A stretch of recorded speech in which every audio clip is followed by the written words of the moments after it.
In this lesson, we'll start looking at the four major scoring components of AWA writing. So first, we have writing a thesis. This is one of the most important steps because it is always going to be our first step in the process. Our number one goal when creating a thesis should always be to focus on clarity. So what I want you to do now is take a look at this prompt here. The role of government is to ensure the safety of the citizens it governs. And here we have two theses. I want you to go ahead, pause the video, and evaluate these. Figure out which one is a good thesis and which one is not as good of a thesis. Okay, and welcome back. So, after reading these, we probably notice that thesis number 2 is the stronger of the two theses. Why is that? Well, thesis number 2 takes a clear position. Now, it mostly just restates the exact language of the prompt, but that is fine because when we read this sentence, the government must make sure all its citizens are safe. It is clear what the author of this thesis will be arguing for in the rest of the essay. When we look at thesis number 1, some people think the government should ensure safety for its citizens, but some people don't, and I agree. Well, it's a little tricky here. Which part does this author agree with? That some people are correct, that we should ensure the safety of citizens, or that some people don't think that the government should ensure the safety of citizens? We really can't even tell which part the author of this thesis is agreeing with, and even if we could, it's still a little wishy-washy. It's playing both sides. Some people think this and other people think that.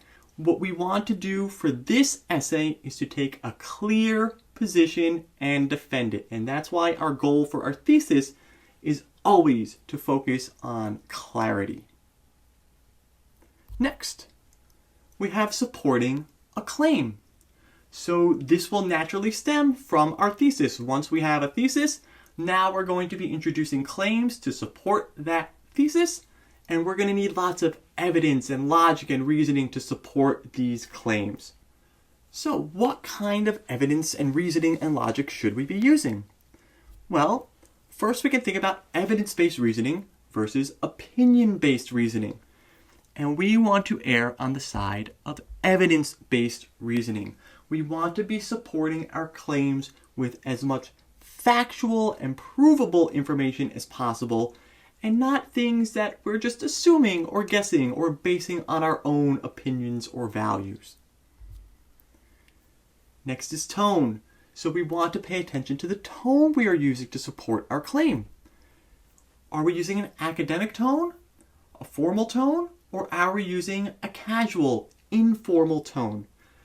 This is still an academic piece of writing, even if it is not as formal as essays you may have written in your undergraduate programs or that you will write in your graduate programs. You should still view this task as academic writing, and you want to stick as closely to a formal tone as possible. Okay, so here's our prompt again, and this time we have a claim. One reason the government should ensure the safety of its citizens is that citizens do not have the individual capacity to protect themselves from larger global forces. That's a really strong claim, and we may look at that and say, wow, this sounds like convincing evidence and reasoning, but this is not evidence or reasoning. This is an opinion. This is the opinion of the author who has written this claim. This claim needs to be supported with logic and reasoning and evidence. So let's see how we can do that. So go ahead, pause this for a moment, and take a look at this poor example of support, and then we'll talk about what makes this poor support. Okay, so hopefully you were able to look at this and identify why this is not the greatest support for our claim here. First and foremost, we should recognize there's a lot of this. If I think about my own life, this is not the best reasoning because this is a little more opinion-based and anecdotal than it is factual. We want to try to draw real-world examples when possible. That does not mean we cannot use personal examples. It does not mean we cannot use hypothetical examples. but we want to use as tangible of examples as possible. And when we're talking about governments, it's easy to find real-world examples of real-world governments, and that is what we should be relying on to support this. Other reasons this is maybe not great support. So the organization here is poor. We're sort of jumping around. We're posing questions. We're not answering the questions that we're raising. And again, most of this is just assumption and conjecture. There's nothing here that one would read and say, oh, this clearly proves why the government should ensure the safety of its citizens. This is just someone's opinion of why they think that should be the case. And when we are going for evidence-based reasoning, we don't want someone to look and say, well, that's just your opinion.